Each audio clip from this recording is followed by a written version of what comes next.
আবার অঙ্গরাগ করতে চলে আসলাম মহিষনাড়া আমার এক বন্ধুর বাড়িতে।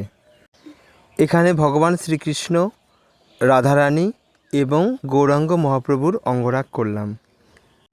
তার সাথে ছিল ছোট্ট বালক গোপাল। অঙ্গরাগ করার জন্য আমি মূলত এশিয়ান প্রিন্ট এবং ফেব্রিক কালার ইউজ করেছি। এছাড়া রং করার জন্য আমি সোনাই কোম্পানির 6 নম্বর তুলি, 1 নম্বর তুলি এবং 000 তুলি ব্যবহার করেছি। প্রথমে এশিয়ান প্রিন্ট কালার দিয়ে সম্পূর্ণ বিগ্রহকে রং করে নিয়েছি এবং ধীরে ধীরে সরু তুলি দিয়ে অঙ্গরাগগুলো করার চেষ্টা করেছি। বিগ্রহগুলোর চোখ মুখ আমি আগেই করে ফেলেছিলাম, তাই সেগুলোর ভিডিও দিতে পারিনি বলে আমি আন্তরিকভাবে দুঃখিত। কিন্তু তাদের দেহের মধ্যে যে সূক্ষ্ম সূক্ষ্ম কাজগুলো আছে সেগুলো তোমাদের দেখানোর জন্যই আজকের এই ভিডিও।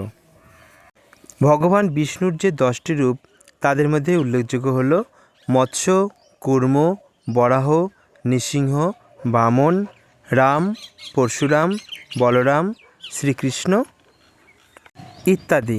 আজকে শ্রীকৃষ্ণের কালো রঙের মধ্যে ভুবন ভোলানো রূপের মহিমা ফোটানোর চেষ্টা করছি। ভগবান শ্রীকৃষ্ণের লাদেনী শক্তি হলেন শ্রীমতী রাধারানী। শ্রীমতী রাধারানীরও 8 জন প্রিয় সখী ছিলেন। তাদের মধ্যে উল্লেখযোগ্য হলেন ললিতা ও বিশাখা। ভগবান শ্রীকৃষ্ণ এবং রাধারানী ও অষ্টসখীদের পূর্ণ মিলন তিথি দেখতে পাই আমরা রাস পূর্ণিমাতে। রাধাকৃষ্ণ বললেই যার কথা সর্বপ্রথম মনে আসে তিনি হলেন আমাদের নদিয়ার গৌরাঙ্গ মহাপ্রভু।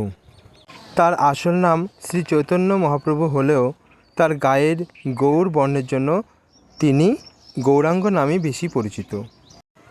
আজকের এই মূর্তিগুলির অঙ্গরাগ কেমন হয়েছে তোমরা যদি জানাও তবে আমি ভীষণ খুশি হব। অনেক অনেক ভালো থেকো।